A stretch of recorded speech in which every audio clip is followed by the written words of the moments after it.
A city evolves. Ancient Babylon, ancient Rome, 18th century London. Urban civilization is evolving.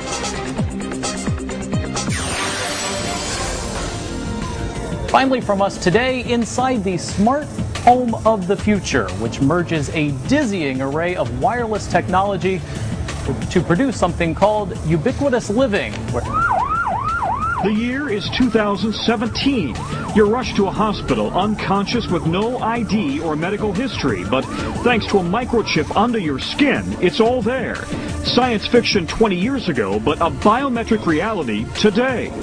Well, here I am at the meat counter. This is what the shop likes to call its intelligent freezer. Why do they think it's so clever? Well, all the packets of meat here contain a microchip. This is really what I mean by a transformation of the relationship between user and device. This person is not a user anymore in any real sense of the English word. They are a subject.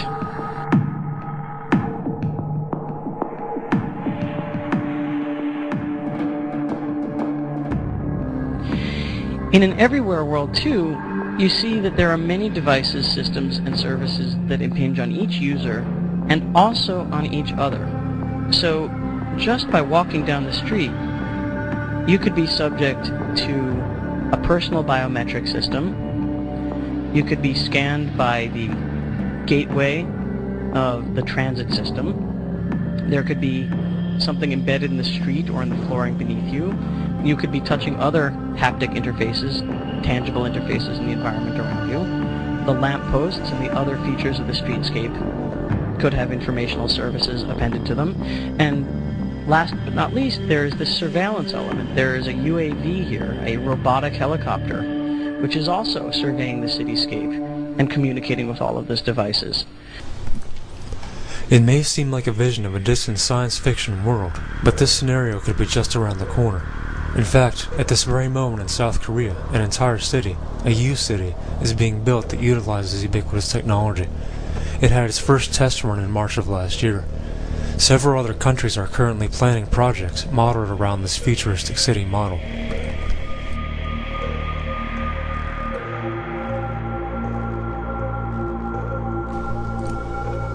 An everywhere world, as Adam Greenfield calls it, is a world in which computers are embedded and merged seamlessly everywhere in the environment. Radio frequency identification tags communicate their position and other information constantly in a vast wireless network. Everyday objects become searchable as if they were part of an interconnected World Wide Web. In this Internet of Things, scientific management and surveillance of people and the environment we inhabit becomes possible, and marketers' ultimate dreams come true. A road diverges in the desert. Lexus. The road you're on, John Anderton, is the one less traveled. Make sure you drive on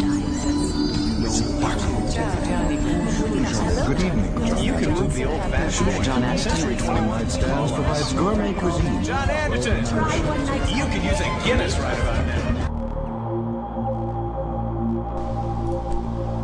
As computer chips become smaller and their processing power increases exponentially, ubiquitous computing has become a practical reality.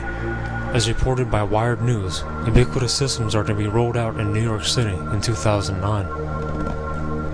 The Architectural League of New York will commission 5 to 7 teams to develop urban interventions to be installed in and around New York City in spring 2009 that will imagine alternative trajectories for how various mobile, embedded, networks, and distributed forms of media, information and communication systems might inform the architecture of urban space and/or influence our behavior within it. Consumer convenience is a central selling point for ubiquitous computing, particularly smart home applications of this technology. Finally from us today, inside the smart home of the future, which merges a dizzying array of wireless technology to produce something called Ubiquitous Living, where access to the web is available anywhere, anytime. In Seoul, South Korea, our Jo-hee Cho visited the U-Home. Not too far off in the future, perhaps within several years, your home, your kitchen, your living room, your bathroom will be interactive. A screen in your kitchen will show a list of packages that arrived while you were out. Your refrigerator will recognize what you put in it and keep track of how much of it is left. It will even recommend recipes. Today's recommended dish is ceviche. If you're a bad cook, just follow instructions. Boiling the rim. The dining room table will know you as well. So this is the art of customized user recognition. The table will basically go up and down depending on my height. In the living room, the TV screen is not only a movie theater, but also a tracking system of where family members are. Take the picture frames and Xboxes away. Everything is integrated into this e-table. From games to children's books, this table can load a good-sized digital library. Choose your interior depending on the day's mood, or just add your TV onto the wall. So the secret lies in this little sticker. This is called an RFID chip. It can be put on me or on my mobile phone. And it basically recognizes my preferences, what kind of books I like to read, what kind of music I like to listen to, my whole medical history. This is basically who I am. And whether this is a good thing or not, we are at the footsteps of a whole new generation of future lifestyles.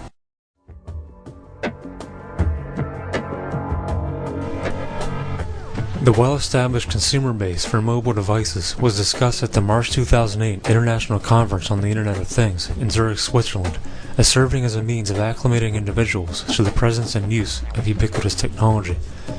Possible marketing plans were discussed to introduce self-scanning through the use of mobile devices to scan physical products in a manner similar to Internet shopping. Andreas Scheller, a senior engineer for Motorola, presented information to the Zurich conference. The next step is to internetable physical objects, connecting people with things and even things with things. The Internet of Things will enable connectivity not just between people and their computing devices, but between actual, everyday things. By enabling connectivity for virtually any physical object that can potentially offer a message, the Internet of Things will affect every aspect of life and business in ways that used to be the realm of fantasy, or even beyond fantasy. To ensure a fast adoption rate, it is necessary to start with low-hanging fruit technologies like barcode scanning by camera, which will become a free feature for mobile devices morphing into high-end camera phones. This strategy appears to be already in action in Germany, where an entire shopping mall has been designed to allow for product scanning by cell phone. RFID tags are also being used. This is no ordinary supermarket. It's the Future Store, one of the most high-tech hypermarkets in the world. Here the Germans are busy transforming the way we do our shopping, and one of the biggest innovations of all concerns something as small as a cell phone. The idea is very simple. Most people take their mobiles with them when they go to the shops, so why not make your phone help you with your shopping? That's why the store's developed some free software that will turn your telephone into a mobile shopping assistant. Now I can use the camera on my phone to scan the barcodes of all the things I want to buy. So off we go. Some washing powder, some mineral water, and something for the kids. Now, by scanning all the barcodes myself, I'm actually saving myself a lot of time when it comes to paying for all of this. But I haven't finished my shopping yet. Let me show you some more in-store innovations over here. Okay, well here I am at the meat counter. This is what the shop likes to call its intelligent freezer. Why do they think it's so clever? Well, all the packets of meat here contain a microchip. There's one.